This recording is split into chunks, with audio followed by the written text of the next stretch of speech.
Welcome back to Goblin Slayer Anime Review, episode number 6, actually. Excuse me. We're reviewing the 14th episode of the series, which is called... Well, that's not it. It's The Red Hair Wizard Boy. Adapting from chapter 3 of book 6. And it pretty much does adapt pretty much the whole thing here. So, starts with basically Goblin Slayer Priestess and Wizard Boy arriving at a dwarf camp, which of course Dwarf Shaman, Lizard Priest, and High Elf Archer. She's there too. So basically they get info about the goblins. There's also this team they have to look for went missing because they wanted to explore this mausoleum, and of course Goblin brings the fact that, well, he was so surrounded by his older sister. And of course Priestess, who is clearly in charge of this mission, she basically does her best she can. Goblins said, of course, interesting goblins. Wizard Boy is like, I'm gonna go goblins right now. Yeah, he's been impatient. Though a bit of his impatience that actually does pay off in the episode.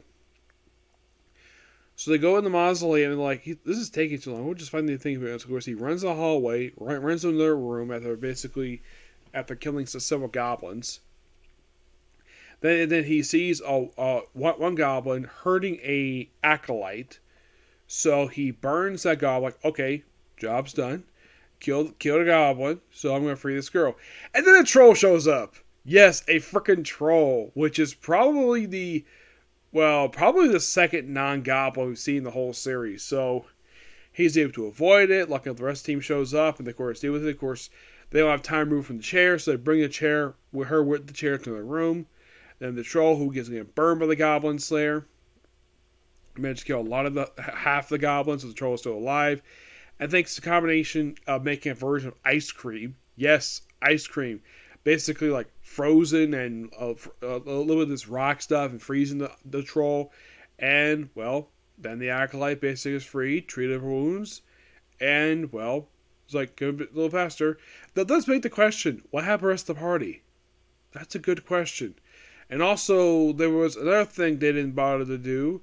They didn't find the missing tools. I kind of felt as though, basically, they should have found the missing tools in the mausoleum, but they didn't. So after they deal with the troll, they deal with more goblins, and eventually get out of the place. So after everything's all done, they go back to the tavern. Well, the Adventurers Guild mostly, where they celebrate adventure complete. Wizard Boy is not in the mood for celebrating because basically he's in a sour mood.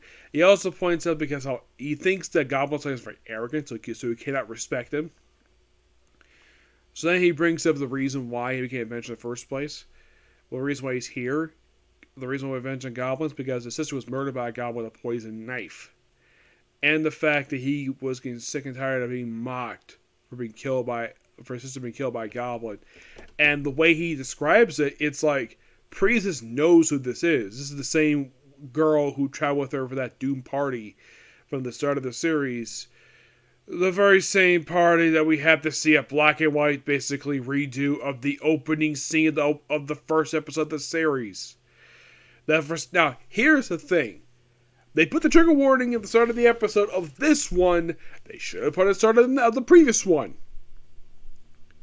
And I still blame the studio for doing that.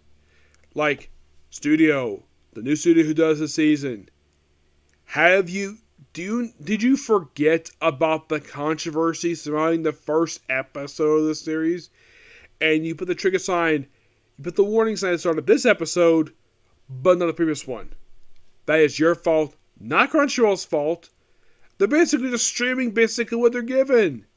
So I'm not blaming them for this. I blame the studio for that. And once again, we show a bit of that rape scene. Like a tiny bit. Thank God we don't show it again because that would be kind of stupid. So eventually, like Goblin Slayer overhears the fact it was his older sister got killed. So what happened with him? So he just politely leaves, shoves Spearman away, like, wow, that's been unusual for him. And then Goblin Slayer takes off his helmet and basically just puts his hair, does this, and just what he's going to do. And, well, that's kind of the episode in a nutshell.